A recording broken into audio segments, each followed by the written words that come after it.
ঢাকা ইউনিভার্সিটির বিভিন্ন স্থানে স্থির চিত্রগুলো আমাদের একটা স্ফুলিঙ্গের এর মতো কাজ করতো। আমি আমার পছন্দের সাবজেক্ট চয়েস দিতে পারবো না, এজন্য ঢাকা ইউনিভার্সিটির জন্য রিটেন অবশ্যই গুরুত্বপূর্ণ। স্পেশালি তাদের যে রিটেন যে ভাই আছে মহসিন ভাই এবং সুফিয়ান ভাই, যে তাদের যে সঠিক দিক নির্দেশনা এবং তাদের রিটেনের যে ক্যাপাসিটি এবং তাদের বোঝানোর দক্ষতা এবং সহজ সাবলীলভাবে সেটা আমাকে বুঝতে সহযোগিতা করতে এবং আমাকে রিটেনের জন্য খুবই যুগ উপযোগী একটা প্রস্তুতি নিতে সাহায্য করেছে। আসসালামু আলাইকুম। আজ আসি ঢাকা বিশ্ববিদ্যালয়ে এবং ঢাকা বিশ্ববিদ্যালয়ের একদম নবীনতম ব্যাচ 105তম ব্যাচের একজন শিক্ষার্থী আমাদের পেড কোর্সের আমাদের আইসিইউ রিটেন ব্যাচের শিক্ষার্থী ছিল। তো ভাইয়া তোমার নাম? আমার নাম মোহাম্মদ শরীফুল ইসলাম। শরীফুল ইসলাম। তো শরীফুল ইসলাম, তুমি আমাদের কোন ব্যাচের শিক্ষার্থী ছিলে? আমি আপনাদের আইসিইউ রিটেন কোর্সে শিক্ষার্থী ছিলাম। ওকে, আচ্ছা, এই যে ঢাকা বিশ্ববিদ্যালয়ে যারা পরীক্ষা দেয় আমরা জানি তাদের একটা রিটেন থাকে, তো রিটেনটা আসলে ঢাকা বিশ্ববিদ্যালয়ে চান্স পাওয়ার জন্য কতটুকু গুরুত্বপূর্ণ বলে মনে করো তুমি? অবশ্যই ঢাকা ইউনিভার্সিটি চান্স পাইতে গেলে সর্বপ্রথম আমাদের দুইটা সেক্টর থেকে, একটা হচ্ছে এমসিকিউ সেক্টর এবং একটা হচ্ছে রিটেন সেক্টর। তো আমাদের প্রত্যেকটা বিষয়ে আলাদা আলাদা পাস মার্ক থাকে। সো আমরা যদি এমসিকিউতে পাস করি, আলটিমেটলি অনেকে এমসিকিউতে পাস করে, তবে মেইন যে ফোকাসটা থাকে এবং সাবজেক্ট চয়েসের ক্ষেত্রে, বিশেষ করে সাবজেক্ট চয়েস দেওয়ার ক্ষেত্রে আমার রিটেন সব থেকে বেশি গুরুত্বপূর্ণ।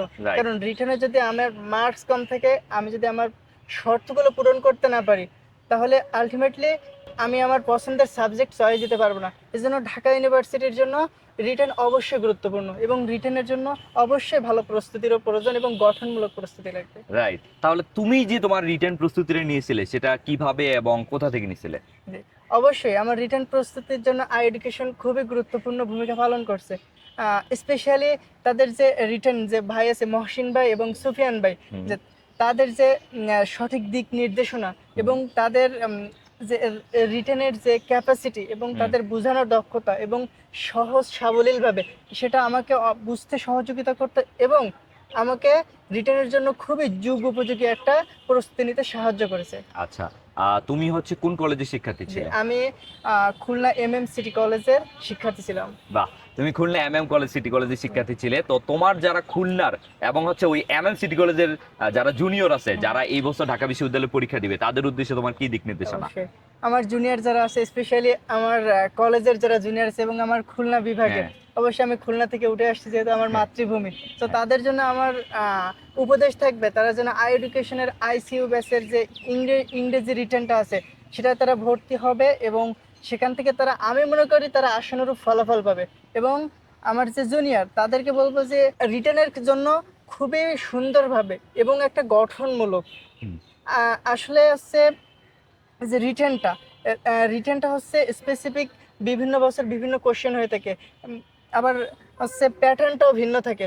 সো বিশেষ করে প্যাটার্ন অনুযায়ী এবং বিগত সালের প্রশ্ন ব্যাংকটা সলভ করে সেইভাবে প্রস্তুতি নিবে এবং সেই প্রস্তুতি নেওয়ার ক্ষেত্রে আই এডুকেশন আমার মনে হয় সব থেকে ভালো একটা প্ল্যাটফর্ম হবে।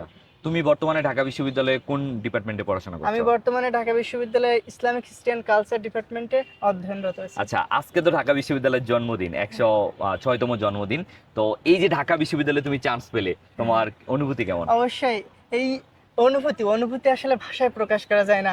এটা হচ্ছে আগামী বছর, মানে আমরা যখন গত বছর দেখতাম ঢাকা বিশ্ববিদ্যালয়ের কার্জন হল সুন্দরভাবে এমন ডেকোরেশন করে, সেটা দেখে আমরা অনুপ্রাণিত হতাম এবং ভিডিওগুলো দেখতাম, বিভিন্ন স্থানে স্থির চিত্রগুলো আমাদের একটা স্ফুলিঙ্গের মতো কাজ করতো।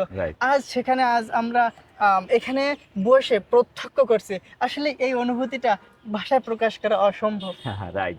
আচ্ছা, তোমার বাবা মায়ের কাছে কেমন লাগছে যখন তুমি দেখলে যে তুমি ঢাকা বিশ্ববিদ্যালয়ে চান্স পেলে? অবশ্যই আলটিমেটলি আমার বাবা সে হচ্ছে সব থেকে বেশি আমাকে সাপোর্ট করতো এবং আমার এই যে এই অর্জনের পেছনে সব থেকে বেশি অবদান আমার বাবার এবং তাদের বাবা মায়ের যে উপদেশ এবং তাদের যে কঠোর পরিশ্রম এবং তাদের সেই কঠোর পরিশ্রমের যে ইনপুট, সে আউটপুট হিসেবে আলহামদুলিল্লাহ আজকে আমি ঢাকা বিশ্ববিদ্যালয়ে আমার ডিপার্টমেন্টের সামনে থেকে আমি বক্তৃতা দিচ্ছি এবং আমার বক্তৃতা ইনশাল্লাহ আমার জুনিয়র তারা শুনছে এবং অনেকেই শুনছে। রাইট।